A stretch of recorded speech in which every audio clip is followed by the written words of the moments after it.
Something is more harmful than malice, more persistent than stupidity, and more contagious than fear. Not cleverness or anarchy, but plain blinding stupidity has destroyed empires, revolutions, and brilliant systems. This was never supposed to be internalized. The worst threats to civilization are from those who think they're doing the right thing yet act stupidly. Usually polite, often good-hearted. They rarely realize the damage they cause. Sapola's 1976 paper, The Basic Laws of Human Stupidity, was unsettling, not satire. It wasn't overdone. It was unsettlingly serious when he said that foolish people are more dangerous than robbers, since bandits act rationally. Unfortunate people injure others without benefiting themselves and do so unpredictably. Irrational black holes, they drain sanity and destroy reasoning. The scariest law? Always underestimate the amount of foolish people. It's serious and not just about IQ. According to Sapola, stupidity is not IQ related. Some of the smartest people are also the dumbest because they have power without understanding and awareness. Failure to understand consequences defines stupidity. A reluctance to see how actions affect others. Blindness disguised as reason. Authority masked in competence. It's everywhere. Why did ancient Rome collapse? Why did intelligent societies applaud fascism while it rose? Why do democracies repeatedly self-sabotage slowly? The explanation may be stupidity disguised as good intentions, bureaucracy, and blind obedience. Getting bad. People overestimate their skill and underestimate their ignorance. The Dunning-Kruger effect is a psychological fault, not a trivia fact. You become more certain with less knowledge. For stupid, conviction is more harmful than dogma. So ask yourself, how many political, medical, and cultural decisions are made by persons with unshakable conviction based upon misunderstanding? How many mistakes have you made due to others' stupidity? Or worse, yours? If stupidity is so hazardous, shouldn't we consider it a threat? Why not guard against it like manipulation or propaganda? Could it be because stupidity is a systemic, even spiritual failure? Dig deeper. This hides something scarier. Stupidity feels comfortable, warm, communal, self-reinforcing. Crowds protect it. The current quo allows it. Usually it feels like tradition, morality, consensus, not idiocy. It wears righteousness attire. It encourages inertia and humility. This kills progress at its source. Nietzsche warned us in Thus Spoke Zarathustra. The earth has become small, he wrote, and on it hops the last man who makes everything small. Conformity comforts this last man who fears change and craves mediocrity. He mistook safety for virtue and boredom for tranquility. Nietzsche predicted that if humanity prioritized comfort above boldness, that would be its future.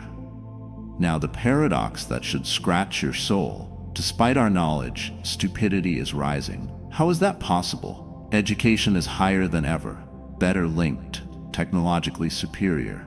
However, our judgments aggregate IQ. The wisdom of crowds, the intelligence of nations, may be diminishing. Can you feel it? Debates turn into slogans. How team devotion replaces critical thinking, complexity simplified into caricature. Instead of asking, people chant. The dumbest voices are typically the loudest. This is the terrible question no one wants to answer. Could stupidity be a necessary function of civilization rather than an accident? What if civilization needs stupidity to survive? What if institutions, hierarchy, and morals depend on the thoughtless obedience of the many rather than the brilliance of the few? What if beneath the surface we prefer stupidity because we fear clarity? Because clarity hurts, it breaks illusions, it isolates, it imposes harsh truths. We cherish foolishness like a child clinging to a nightlight because reality without it is too cold, brutal, and unforgiving. What if we need to flee that? What if stupidity is your last invisible prison and you've spent your life there? Tear down the curtain. We will examine the origin of this hidden force, including how psychology, philosophy, and power structures breed ignorance, and why modern living supports it. Shall we? Stupidity is a human trait, programmed conduct, a trained reflex. Any millennia-old system has a purpose, even if it doesn't benefit you. To grasp the scary tenacity of stupidity, we must first enter the typical person's mind. From childhood, you're taught to obey, not think. You get rewarded for complying, not questioning. Success at school desks and business boardrooms depends on following the pattern, not understanding it.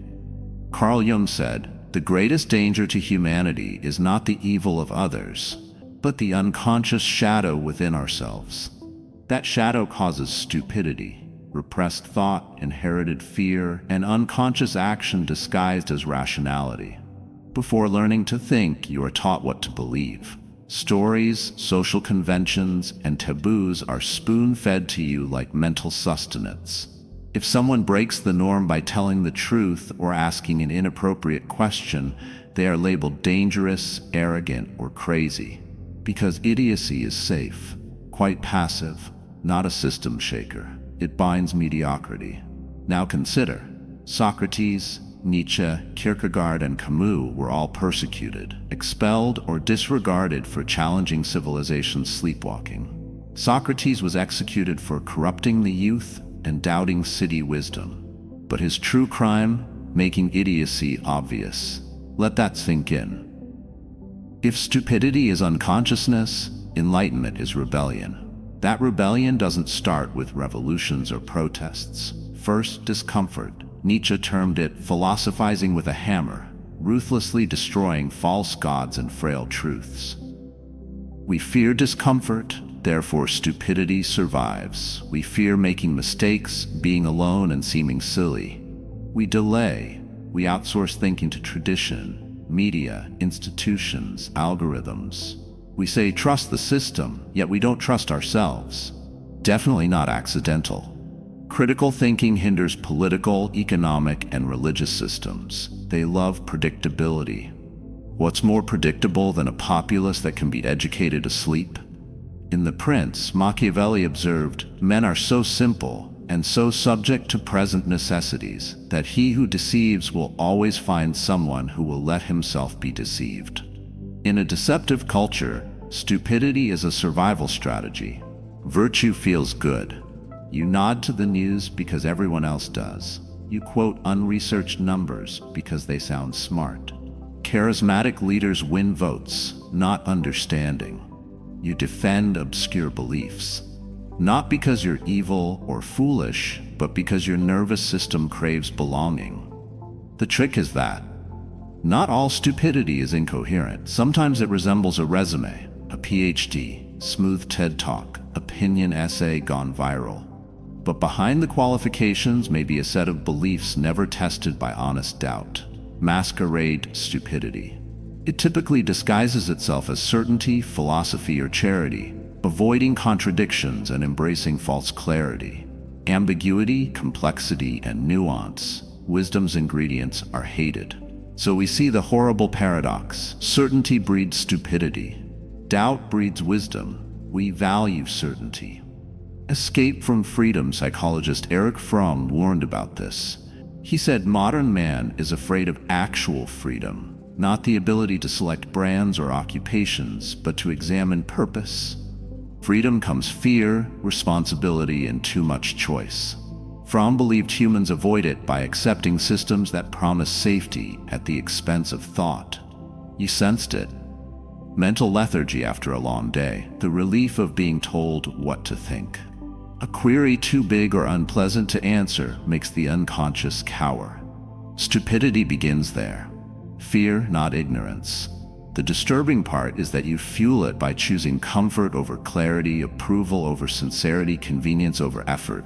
You spread foolishness, viral transmitter, not just outside, within you. What happens when a passive, stupid society approaches a tipping point? When the blind lead the blind, not into catastrophe, but into pure mediocrity that feels peaceful? Not only does stupidity kill brilliance, smothers it. silently, softly. A grin. How much will this cost us if we continue? The invisible effects of this deadly energy will be revealed in the next section. How stupidity shapes reality, not simply hides it. This subtle influence affects your thinking, relationships, future, and even civilization. Prepare to see beneath the veil. After stupidity costs you something you can't get back, you notice it. That's genius. Few things are as destructive as stupidity. It arrives without fanfare or destruction. The infiltration is quiet. Gentle habits, polite talks, and well-meaning institutions introduce it. Wrapped in normalcy. Felt familiar. Stupidity changes your thoughts, beliefs, and destiny behind the scenes. So you let it. You let it shape your worldview, voting, parenting, success, morality, and love. Let idiocy define you, then wonder why nothing feels real. First and worst, the stupidity virus makes you lose yourself while becoming someone else. Do you ever find yourself fiercely supporting something without understanding why? Maybe you're following a trend to stay ahead, not because you like it. Not free will, inherited cognition, identity borrowed, a crowdsourced mind. None of it happens instantly. It occurs in hundreds of little ones. Every time you ignore your gut to avoid conflict, each time you quiet a question for peace, every time you use intelligence instead of truth, stupidity destroys self-esteem. Not lack of information, but loss of inner clarity. However, the effects are deeper. Discuss relationships. Communication becomes performance when stupid. You talk at people instead of with them. Listening becomes waiting to speak. Dialogue becomes dispute. Defense replaces depth. You pick folks who confirm your blind spots over growth challenges. Society applauds. Built-in algorithms reward idiocy. Seductive, not loud, that simplifies the complex and emphasizes the tribal. Sharing factual content doesn't matter on social media. It simply cares about spreading. And idiocy spreads like fire. Fast, bright, and enticing. Our brains prefer simplicity. The brain wants predictability, shortcuts, routines. This machine is efficient. Combining it with culture's emphasis with speed and visibility creates a system that values emotional reactivity over critical reasoning. Sensationalism over doubt. Identification over inquiry. That's why great ideas die quietly and inferior ones get viral. When idiocy achieves critical mass, it becomes reality. Considers which lives matter. When history is taught, voices heard, what queries are acceptable, your life becomes a tailored echo chamber where comfort trumps reality. The effects multiply. In politics, stupidity polarizes. Betrayal from nuance. Weakness comes from compromise. Slogans substitute solutions. Leaders need only be loud, contentious, and simple, not wise. Conformity replaces inquiry in education. Instead of thinking, students learn to repeat, comply, and test. The system makes goods, not minds. Trend replaces depth in art. Creativeness becomes a commercial algorithm. Meaning flattens. Beauty is calculated. Culture becomes a circle of nostalgia and recycled aesthetics without vision. Stupidity reduces ethics into performance. Outrage, not knowledge, defines virtue. Social justice scores. Branding empathy. People become belief system avatars, hashtags, and adversaries. The scariest part is that stupidity learns. It adapts. It changes. More intelligent societies need more sophisticated stupidity to survive. Misusing data is foolishness in a data-driven world. A world full with voices makes stupidity the art of drowning. Freedom makes idiocy the art of picking chains that look like choices. We call it culture. The term is civilization. However, it is often expertly curated stupidity, polished to appear like progress, constructed to feel inevitable, and enforced by your own unwillingness to think dangerously. You think you're free. The ancient Greeks called this apatheia, a state in which the soul loses touch with its potential. The spark is lost, where existence is maintenance, not meaning. That's stupidity's hidden cost. not simply mental decline, not only system failure. However, human spirit dims. You were born with poetry, inventiveness, contemplation, and revolution capacity. A mind large enough to question gods and governments, love beyond reason, and suffer for beauty. Still, it's readily sedated. You lose that to idiocy, not IQ. Your fire. When you scroll past misinformation, laugh at mediocrity, or nod to a lie you know is incorrect, ask yourself, who are you becoming? How much does silence cost the future? If you don't revolt, the story ends. The world appears sophisticated but feels dead. There is another way. Next, we'll tackle that road. A rebellion against your own calm tyranny of comfort and consensus, not others. We'll discuss how to overcome stupidity and think clearly in a world that punishes clarity. Are you ready to unlearn everything they never wanted you to question? If stupidity is a system, breaking free is a lifetime rebellion. Not loud, not flashy, deep, uncomfortable, and solitary. More than intelligence is needed. It takes exceptional courage, because idiocy is simple, tolerated and rewarded, gets you invited, gets you promoted, gets you liked. Breaking free involves losing those things. It implies breaking unseen laws that keep the world safe. If you select this road, you'll see through the curtain. You're stuck with what you see. You will experience the conflict between truth and comfort, between real and practiced. Being awake in a world that wants to sleep will create existential strain. But that tension? Transformation begins there. First, you must accomplish what stupidity cannot. Retain paradox without flinching. Accept that truth isn't always pure. Contradictions often accompany clarity. Wisdom is not certainty. Being wrong isn't a weakness, it's necessary for growth. Start by eliminating the urge to be right, because ego fuels stupidity. Fear of embarrassment fosters it. Therefore, the ignorant never apologize, change, or ask. To interrupt the loop, develop intellectual humility, the ability to handle uncertainty without becoming defensive. It's not weakness. Self-honesty forges strength. Friedrich Nietzsche called this the revaluation of all values, a complete makeover of your inheritance. You didn't require total rejection. You had to choose carefully. Nothing was sacrosanct because ancient. Popularity didn't prove anything. Unlearn stupidity language. Change "that's how things are" to "why are they that way?" Replace "everyone knows" with "how do we know?" Replace "it's always been this way" with "should it be?"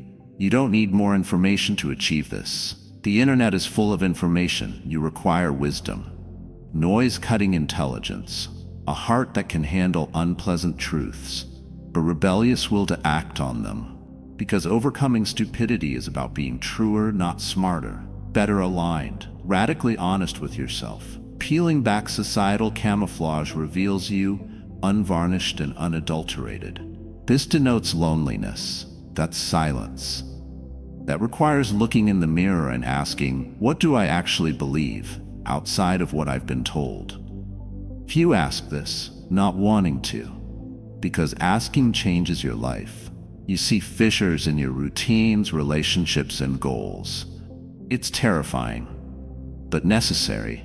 Consider Stoics. Emperor Marcus Aurelius wrote to himself privately to avoid flattery, ease, and collective delusion. Former slave Epictetus taught that freedom occurs within when a person no longer lets outer circumstances dictate inner clarity. Their insurrection was existential, not political. Opposition to public opinion rule, defiance of unconscious habit, against soul dullness. Yours must too. Rebellion requires ritual, practice. Otherwise, it becomes theory. The awake have three weapons: radical thought. Ask yourself daily, what do I do automatically? Without proof, what am I accepting? What am I ignoring? Most people record their day. Rebels record assumptions. Conscious conflict. Read opposing material. Choose friends who challenge your views.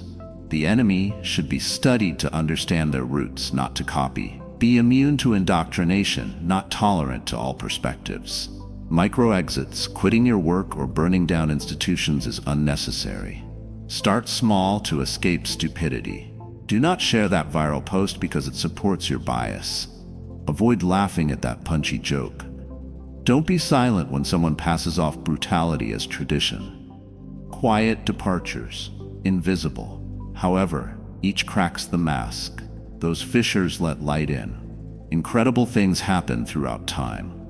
Your thoughts slow down as the world strives to think fast. You speak softly as the world shouts in echo chambers. While the world wanders through fog, sure it knows the route, you see plainly. Your danger increases. Deeper vision, not louder shouting. Refusing to be owned by stupidity is the worst threat. Avoid thinking freedom is a goal. There is no last revelation that separates you. Stupidity is always present. When you're exhausted, desire approval, or belong, it calls. Even awakened, sleep again. Thus, this revolt is practiced. Not now. Lifelong struggle against laziness, fear, and conformity. Every time you take the harder path, thinking for yourself, you gain freedom. What happens when enough people do this? When silence awakens? When people create a smarter, deeper, quieter culture? The last revolution. This leads to the final realization, the one they never wanted you to find. Certainly not hidden, because it undoes all. Final truth is coming. It alters everything. Still ready? Here it is. Truth that breaks cycles. The knowledge they never wanted you to discover, not because it's damaging to society, but because it frees you from its invisible constraints. There was no stupidity sickness. Was the cure. The blind obedience, the emotional appeal of groupthink, the soothing absence of intricacy. They were intentional answers, not matrix malfunctions, not by plots, not by governments, by you, the deeper self. The component that prefers safety to wholeness. It worries about the cost of awareness. If you genuinely woke up and peeled down cultural hypnosis, social indoctrination, and psychological anesthesia, you would have to change. Not theoretically, but doing. Identity-wise, your next move. Real change is scary, means grief. You constructed your life on borrowed notions, losing pals who no longer recognize you, grief for the old you that saw comfort as truth. That grief is what we've avoided. Dumbness protects us from that. Truth would shatter the self, but the wall keeps it. This is the deeper revelation. Once you stop fearing stupidity, it no longer controls you, because you recognize it as a defense. Spiritual survival, the ego's last defense against waking. Standing here, you can choose. You can return, forget it all, laugh it off, join the crowd's gentle safety. Nothing wrong with that. Comfortable, comforting, and company-filled slumber. Or you can proceed. The terrible independence of self-responsibility, your own mental universe, where hard, beautiful introspection shapes you, not algorithms, faiths, or politicians. Imagine a world where you feel everything, see too much, and can hear your inner understanding above the noise. What awaits you on the other side? Not peace, lack of certainty, but clarity. Clarity that sanctifies suffering, not saves it. Clarity that helps you dance with chaos, not protect you from it. Clarity without solutions inspires strength to live without them. You'll know I'm done. Liberation. Now you own your thinking. The beliefs are yours. Time is yours. Life is yours. But the greatest power? You spread awareness. Not by preaching, without correcting others. Just by being awake. In fog, you become a lighthouse. Remember that you may think clearly, feel passionately, and stand alone without bitterness. Those who are ready will sense it. You'll attract them with clarity, not charisma. The silence behind your gaze. Because of your silence, a new sort of intellect emerges slowly. Not scholarly, not smart, but embodied, earned. Civilizations evolve this way, through people who refuse to be foolish, not revolution. Now for the final paradox. Fighting stupidity is not a war on others, self-war. This theory doesn't flatter the ego, therefore don't hear it. It doesn't elevate you. It shows your mental fragility and the importance of your choices. But that exposure is more than safe. Freedom lies there. Take a breath. Allow landing. There's no turning back. You now understand idiocy. You know its spread. You know the price. Your skills allow you to overcome it. The question remains, and it will haunt you after this. Will you sleep or see?